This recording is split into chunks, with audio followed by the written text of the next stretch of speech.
Bonjour, mon nom est Claude Vachon.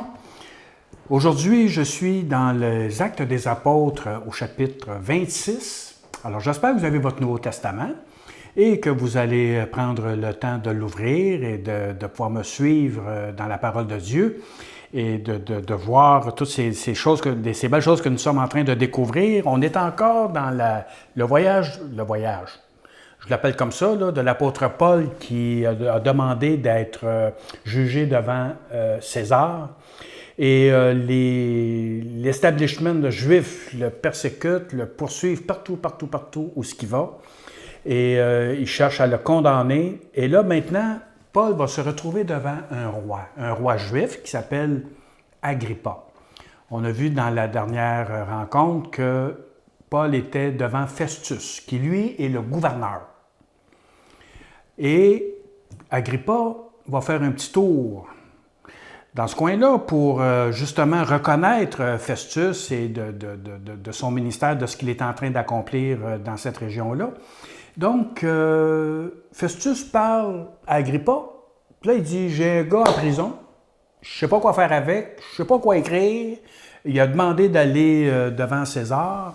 Et ça, vous le verrez si vous voulez connaître l'histoire dans la dernière vidéo, dans Acte 25, toute cette histoire concernant Festus et l'apôtre Paul. Donc, Festus, pas Festus, mais Agrippa.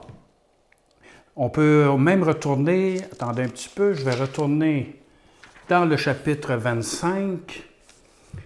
Au verset 24, il est dit « Festus dit, roi Agrippa, vous tous présents avec nous, vous voyez cet homme au sujet de qui toute la multitude des Juifs est intervenue auprès de moi. » Et Agrippa, c'est un roi qui lui aussi, d'ailleurs, comme tous les chefs, aime se montrer. Vous voyez dans le verset 23, « Le lendemain, donc, Agrippa et Bérénice vinrent avec beaucoup d'apparat et entrèrent dans la salle d'audience avec les tribuns et les gens haut placés de la ville. » Donc, ce sont des gens qui aiment le prestige, qui aiment la gloire, qui aiment entendre la trompette, qui aiment entendre la musique quand ils rentrent dans les salles d'audience. C'est très, très important. Tout le monde se prosterne, tout le monde reconnaît la royauté. Alors ça, c'est le protocole, c'est comme ça fonctionne. Et Agrippa dit « Oui, je suis intéressé, j'aimerais ça entendre l'apôtre Paul. » Alors, Paul se retrouve devant le roi Agrippa. Bérénice, qui est sa conjointe, le gouverneur Festus est présent, les chefs militaires, les nobles, la cour est là. Et aussi les accusateurs, eux aussi sont présents pour entendre. Alors encore une fois, Paul doit plaider sa cause. Et là, cette fois-ci, il parle à un roi juif qui connaît les lois et les traditions de la région juive. Donc, Paul va s'adresser à quelqu'un qui va comprendre l'argumentation de Paul. Alors, vous pourrez lire dans le chapitre 26. Moi, je vais regarder avec vous aujourd'hui les versets 17 à 23. Mais vous pouvez tout le lire, vous allez voir tout le contexte que Paul est en train d'expliquer sur son appel. Et au verset 17, il raconte son témoignage, sa rencontre avec Jésus, qui lui dit « Je t'ai pris du milieu de ce peuple et des païens vers qui je t'envoie pour leur ouvrir les yeux. » Donc, Paul reçoit, par révélation, le Christ lui apparaît et lui dit quelle est sa destinée. Pourquoi que le Christ l'a choisi d'entre le peuple de Dieu, parce que Paul est un juif, les païens, parce qu'il est aussi romain. Donc, Paul est quelqu'un qui rassemble, dans le fond, dans sa personne, tout ce qui est devant lui, les Romains et les Juifs. Tout est en lui. Et Jésus lui dit, « Je t'ai choisi, je t'ai établi. Hein? Je te prends, puis je t'envoie. » Quand le Christ nous sauve, ce n'est pas juste pour qu'on reste confortablement dans notre fauteuil puis qu'on attende. Quand que nous rencontrons le Christ, oui, nous vivons une expérience extraordinaire que nous allons découvrir tantôt, mais aussi, l'envoi. Parler, la proclamation. La proclamation où le témoignage n'est pas réservé aux apôtres, aux évangélistes, aux pasteurs, nommez-le tout, là, tous ces beaux ministères dont nous avons besoin, puis c'est correct. Mais le témoignage appartient à quiconque, tous ceux qui ont eu ce contact avec le Seigneur, avec Jésus. Il y a un changement qui se passe dans leur vie et qui fait qu'ils veulent en parler. Parce que c'est trop beau, c'est trop grand. Et Paul n'a pas été capable de résister à cet appel-là. Et on le voit pendant toute sa vie. Paul a été au moins 15 ans en prison. Et pourtant, il est capable de dire « Réjouissez-vous dans le Seigneur. Réjouissez-vous. Vous êtes dans la main du Seigneur. » Comment quelqu'un qui est en prison, qui est privé de sa liberté, peut dire ça? Il faut qu'il se soit passé quelque chose. Et l'apôtre Paul a vécu un événement extraordinaire qui est la rencontre avec le Christ. Puis il dit là, je te prends, je t'envoie pour leur ouvrir les yeux. Parce que nous vivons dans un monde de ténèbres, un monde opaque. Et que nous ne voyons pas plus loin que le matérialisme. Moi, je crois ce que je vois. Hein? Les gens ils aiment ça nous dire ça. Ils aiment ça nous fermer le clapet en nous citant des phrases comme ça. Moi, je connais juste ce que je vois, en bon québécois. Ben oui. Sauf, est-ce que tu crois qu'il y a des galaxies? On ne les voit pas, là. À l'œil nu, là, on ne les voit pas. Est-ce que tu crois qu'il y a des galaxies? Ben oui. Tu n'as pas le choix de dire oui. Parce qu'il y a des scientifiques, il y a des télescopes, il y a des satellites, qui confirment l'existence de milliards de galaxies. Pas une, des milliards. Puis on y croit, pourtant. Pourtant, on ne les voit pas. Rencontrer le Christ, savoir qui il est, ce qu'il a fait pour nous, bien, c'est comme tu regardes, puis à un moment donné, il faut que tu crois que ça existe. Puis il faut que tu vois. Tu vas le voir, mais il faut d'abord que tu crois. Et Paul, c'est le ministère qu'il a reçu, puis c'est pour ça qu'il a accepté de souffrir même toute sa vie, qu'il a même accepté d'être en prison, qu'il a même accepté d'être en jugement devant César. Il a risqué sa vie pour le Christ. Alors il dit, je t'envoie pour ouvrir les yeux. Il reçoit cet appel-là, puis il ne dit pas ouvrir les yeux juste des Juifs, mais aussi des païens, de ce peuple et des païens. Les deux sont appelés à recevoir la lumière de Dieu, la connaissance de Dieu, la rencontre. Les deux, les Juifs et les païens, le monde, tout ce qui est en dehors du monde juif. Donc, il dit, je t'envoie pour leur ouvrir les yeux afin. Pourquoi ouvrir les yeux? Pourquoi faire? Afin qu'ils se tournent des ténèbres vers la lumière et du pouvoir de Satan vers Dieu, et qu'ils reçoivent le pardon des péchés et un héritage avec ceux qui sont sanctifiés par la foi en moi. Mon sujet aujourd'hui, c'est du pouvoir de Satan à Dieu. Et le ministère de l'apôtre Paul, le ministère de la prédication, pourquoi qu'on parle, pourquoi je parle, pourquoi vous entendez des gens en parler? Parce que notre désir, c'est que les gens se détournent des ténèbres pour se tourner vers Dieu, pour qu'ils passent d'un royaume à un autre, du royaume de Satan au royaume de Dieu. Ouvrir les yeux afin de les détourner des ténèbres. Nous vivons dans un monde de ténèbres, un monde de péché, de violence, de haine, de convoitise, de corruption. On est alimenté quotidiennement par la télévision, par les réseaux sociaux, par Internet, par les journaux, les revues. Constamment, les ténèbres se manifestent. Nous sommes bombardés et on est enfermés dans le monde dans lequel on vit. On est pris, là, on est dedans. Là. On est sur la terre, là, puis ce monde-là là, est sous un règne satanique. Puis là, hein, vous avez juste écouté les nouvelles, là, voir qu'est-ce qui se passe. Partout, je ne commencerai pas à vous donner des détails, mais partout, à tous les niveaux, que ce soit la nature, que ce soit les humains. On ne peut pas se dire que c'est le paradis, là, n'est-ce pas? Si on est le moindrement conscient, puis on va être honnête, puis parce que des fois, on panique, on a peur, on a des crises d'angoisse, fait qu'on s'évade. Mais de revenir à la réalité, et pourquoi? Justement, pour se détourner des ténèbres. Le monde dans lequel nous vivons passe. Un jour, ce monde dans lequel nous vivons va cesser.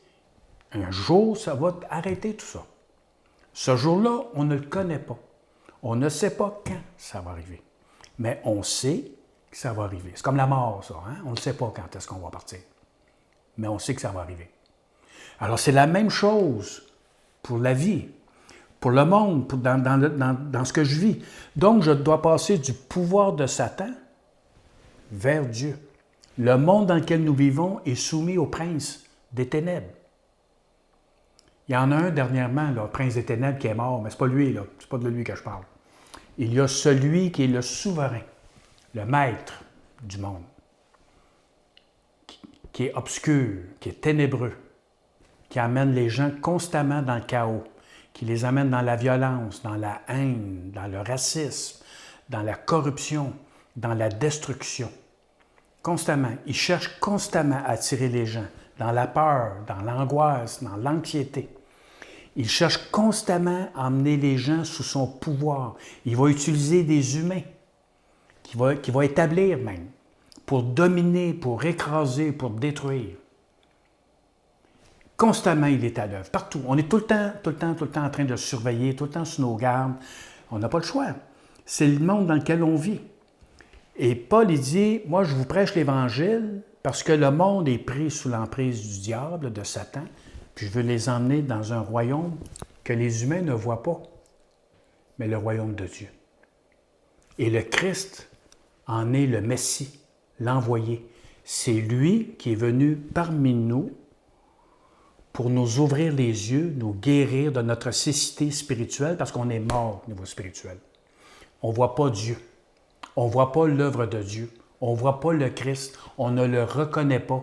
Les gens identifient le Christ à la religion. Hein? Alors, la religion catholique romaine, orthodoxe, protestante, évangélique, non mais là toutes, là, méthodiste, pentecôtiste, non mais là, on identifie le Christ à des symboles, à des religions. Puis on ne le voit pas. On ne voit pas ce qu'il a fait. On ne réalise pas qui il est en réalité. Et là, Paul, il dit, moi, je vais vous en parler pour que vous puissiez le voir sa beauté, sa grandeur, sa magnificence. Qui est-il? Et tout son effort va être là. Le monde est aveuglé par Satan, parce qu'il est le prince de ce monde. Il va utiliser la télévision, la publicité, il va tout prendre, il va tout saisir ce qu'il est capable pour nous aveugler, pour nous conduire en dehors de Dieu, pour qu'on arrête de chercher Dieu, qu'on se décourage, puis regarde, puis qu'on se laisse aller jusqu'à la mort. Il domine le monde. Il domine le monde, que ce soit au niveau politique, au niveau économique et au niveau religieux. Vous en avez la preuve, à des semaines que j'en parle, que l'establishment religieux combat constamment le Christ et ici l'apôtre Paul. Tous ceux qui sont centrés sur le Christ et sur lui seul sont persécutés, rejetés, les gens cherchent à les éliminer. Puis ça continue, c'est encore de même aujourd'hui. Regardez ce qui se passe en Syrie présentement. Alors ça, c'est des choses réelles. Et même l'establishment religieux, même dans le christianisme, s'oppose à la révélation du Christ, de sorte qu'on peut se dire, c'est lui et lui seul qui est mon roi, qui est mon chef. C'est lui et à lui seul que je me soumets. Et c'est pour ça que les Juifs et les Romains persécutent l'apôtre Paul, persécutent les chrétiens. L'Église chrétienne, à ses débuts, a été persécutée sévèrement. C'était très difficile pour les chrétiens au début, parce qu'ils proclamaient Jésus vivant et que Jésus est roi. Donc, on éliminait le souverain sacrificateur et César en même temps. Alors, on mettait tout le monde contre nous. C'est ce qu'il faisait.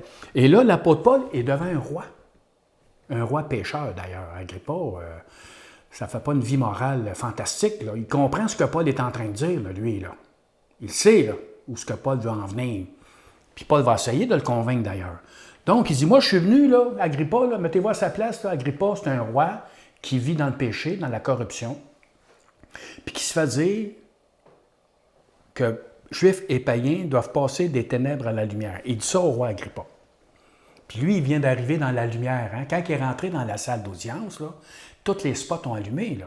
Ah oui, là, hey, Agrippa, puis la belle Bérénice. Alors là, toutes les lumières étaient là. Toutes les Kodak, toutes les caméras, tout ce qui était autour était centré sur Agrippa et Bérénice. Et là, Paul s'en va dire, il faut que tu passes des ténèbres à la lumière, Agrippa. Il faut que tu sortes du pouvoir de Satan. Il parle de qui? Il parle du diable, évidemment, mais il parle aussi de César. Et il parle aussi des Juifs. Puis il dit, il faut que tu sortes du pouvoir de Satan à Dieu. Il faut que tu ne dépendes que de Dieu. C'est lui et lui seul qui est le maître de l'univers. Tu dois changer d'autorité. Tu n'es plus sous l'autorité de César et tu n'es plus non plus sous l'autorité du temple. Tu dois te placer sous l'autorité de Dieu. C'est extrêmement puissant ce qu'il est en train de lui dire. C'est extrêmement puissant ce qu'il est en train de vous dire. Que je dois passer des ténèbres, couper avec le péché, avec le mal. Comme il dit, afin qu'ils reçoivent le pardon des péchés. La seule manière de recevoir le pardon des péchés, c'est pas juste de pleurer et dire « je m'excuse ». C'est pas suffisant.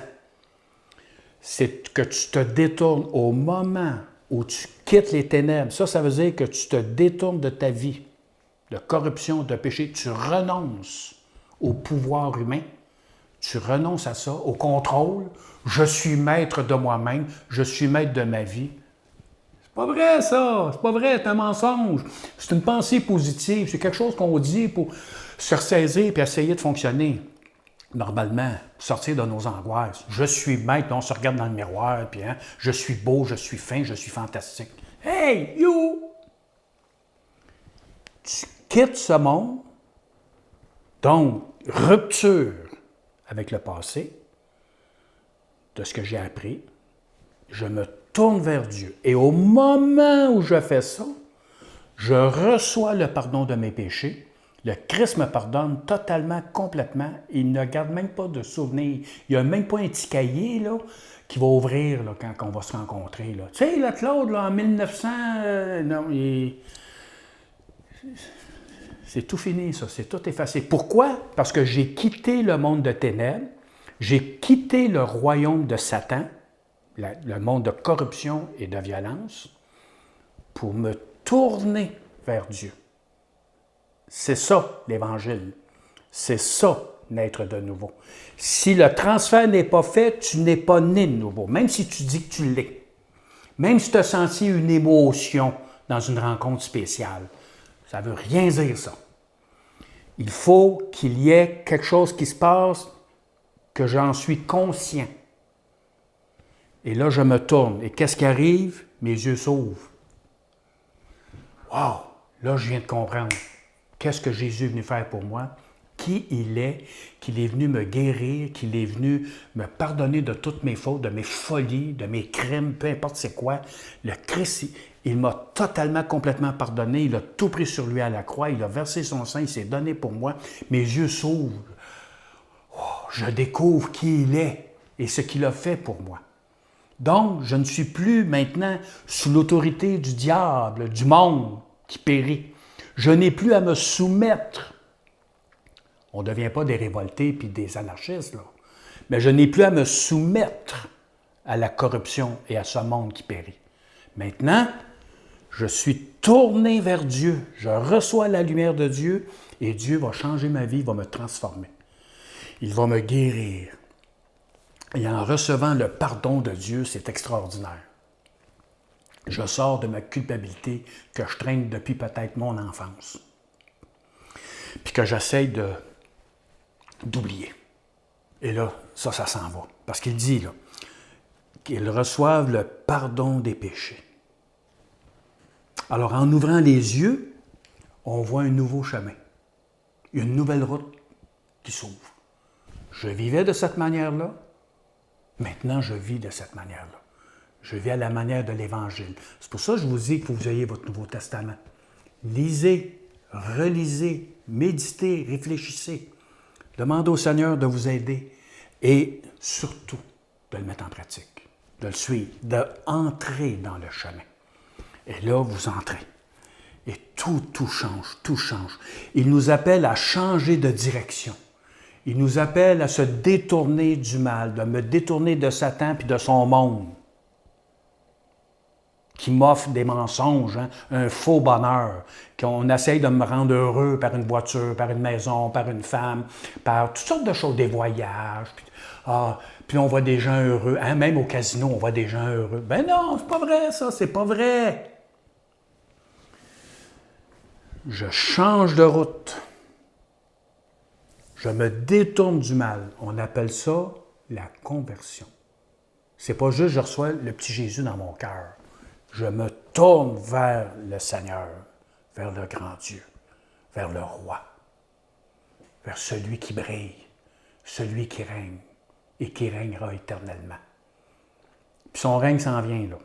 Son règne s'en vient.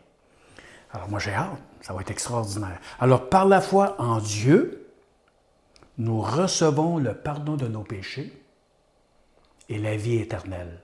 Hein? C'est ce qu'il dit. Ils reçoivent le pardon des péchés et un héritage avec ceux qui sont sanctifiés par la foi en moi. Alors, on reçoit un héritage éternel, quelque chose qui n'a pas de fin, même le jour que je vais quitter ce monde dans lequel je suis, avec mon corps, puis un jour, je vais être avec lui. Et il va ressusciter mon corps. On a vu ça dernièrement. Dieu a relevé de la mort Jésus et il va nous relever de la mort. Il parle de ça, là. Comment ça va fonctionner? Je ne sais pas. Qu'est-ce que je vais avoir de l'air? Je ne sais pas. Ce que je sais, on va tout être beau. Tout le monde va être beau. Tout le monde va être lumineux. Pourquoi? Parce qu'on s'est détourné du royaume du diable. On arrête de croire ses mensonges. On arrête d'être dominé par lui. Puis on se tourne vers celui qui nous aime, qui nous apprécie à notre juste valeur, qui nous garde, qui nous pardonne. Il prend soin de nous. Même si on souffre. Paul, il l'a pas facile. Il l'a pas facile. Mais il sait que le Seigneur prend soin de lui. Malgré ça, là. Alors pourquoi? Parce qu'il est sorti des ténèbres. Il est maintenant dans la lumière. En conséquence, roi Agrippa, je n'ai pas désobéi à la vision céleste. La vision céleste, ça, c'est les yeux ouverts. C'est ça, la vision céleste. Si tu gardes tes yeux dans le monde, dans le mal, dans la corruption, tes yeux ne sont pas ouverts. Ah, tu peux comprendre des choses, mais tes yeux ne sont pas ouverts. Tu ne marches pas par la foi et tu ne sais pas en réalité qui il est et qui tu es. Alors, pour le savoir, il faut... Puis quand tu fais ça, ça, c'est la vision céleste. Alors, je n'ai pas désobéi à la vision céleste, mais à ceux de Damas d'abord, puis de Jérusalem, dans tout le pays de Judée, puis aux païens, j'ai annoncé la repentance et la conversion à Dieu avec la pratique d'œuvres dignes de la repentance. Paul ne prêche pas une grâce à bon marché, une petite grâce émotionnelle, sentimentale, puis là tu pleures, puis là c'est pas de ça qu'il parle. Ça peut arriver, là, ça peut arriver, mais ça, même si ça arrive, ça ne veut pas dire que c'est vrai. La réalité, c'est que je suis conscient de ce que je suis en train de faire. Son message était rigoureusement biblique. Il nous invoque ici, dans le verset 20, il nous appelle à un changement de vie radical. C'est pas normal de rencontrer des chrétiens qui se disent sauvés, nés de nouveau, puis qui sont pareils comme avant, comme là, 1 an, 5 ans, 10 ans, 20 ans, 30 ans. Ça, là, c'est pas normal. Il y a quelque chose qui... sont hauts tes yeux. C'est quoi tu regardes? La vision céleste ou le monde? Qu'est-ce que tu... Est-ce que ton cœur est encore dans la convoitise? Donc, tu ne peux pas le voir. Paul nous appelle un changement radical. Il dit, j'ai annoncé la repentance. Le mot repentance qui est dans nos Bibles, pas un mot évident, ça. C'est dans le sens de changement radical de vie, changement de pensée, changement de direction. C'est de ça qu'il parle. Je marchais vers la mort, vers les ténèbres. Maintenant, je marche vers Dieu, vers la lumière, vers la vie éternelle. Changement de direction. Voilà pourquoi les Juifs se sont emparés de moi dans le temple et ont tenté de me faire périr. Spécial, hein? Des hommes de Dieu qui veulent assassiner Paul. Eh boy! Mais, grâce à la protection de Dieu, j'ai subsisté jusqu'à ce jour et je rends témoignage devant les petits et les grands. Hein? Agrippa, c'est à toi que je parle, là. Sans rien dire en dehors de ce que les prophètes et Moïse ont déclaré devoir arriver. Ça, c'est très important ce qu'il vient de dire. Il dit sans rien dire en dehors. Paul est centré sur les Écritures. Il ne sort pas des Écritures. Il n'invente pas une nouvelle religion. Le christianisme n'est pas une nouvelle religion qu'on rajoute après la religion juive. Elle est intégrée dans les Écritures, dans la Torah, parce qu'il prend la peine de le dire, sans rien dire en dehors de ce que les prophètes, donc tous les prophètes de l'Ancien Testament, et non pas juste le Pentateuque, la Torah, parce que là-dedans, il y a des Sadducéens qui, eux, ne croient qu'à la Torah. Là. Donc là, il parle aux pharisiens, puis il parle de Moïse, il parle aux Sadducéens. Moïse, c'est la Torah qui a enseigné. Donc, Paul est en train de dire, ce que je suis en train de vous dire concernant le Christ, ce n'est pas une invention, ce n'est pas quelque chose qui est en dehors de la Torah, et ni de l'Ancien Testament de la part des prophètes. Tout ce que je suis en train de vous dire, tout est écrit. Tout est écrit. À partir de Genèse 1 jusqu'à Malachie. Tout est là. Tout ce que je suis en train de vous dire, vous pouvez le vérifier. Il est solide. Je me dis en affaire. Il parle, puis c'est tellement beau ce qu'il dit, c'est tellement fort, c'est tellement puissant. Et qu'est-ce qu'il dit? Quand il dit « ont déclaré devoir arriver », verset 23, je termine avec ça, c'est-à-dire que le Christ souffrirait et que ressuscité le premier d'entre les morts, il annoncerait la lumière au peuple et aux païens. Ça, là, c'est écrit dans l'Ancien Testament. Et Paul est capable d'expliquer toute son argumentation à partir des Écritures. Ce n'est pas une révélation spéciale, un rêve, un mythe, une idée qui se fait. Puis là, il a reçu comme une révélation qu'il y a une entité qui lui a parlé, là, quelconque. Non, non. Il est fondé, il est basé sur les Écritures. Sur toutes les Écritures. Il n'a pas sorti juste ses versets préférés. Il est capable de tout prendre des Écritures et d'expliquer. C'est tellement solide, là. Tellement fiable. Donc, la résurrection est l'accomplissement des promesses. Et la foi des pharisiens, parce que les pharisiens croient ça, la résurrection. Fait qu'ils sont comme coincés là, quand ils l'accusent. Là. Ils sont comme pris, là. Parce qu'ils disent « Hey, moi j'ai le même livre que vous autres, là. Puis je comprends les mêmes choses. » Puis il pousse, il va loin. Alors tout cela est dans les Écritures.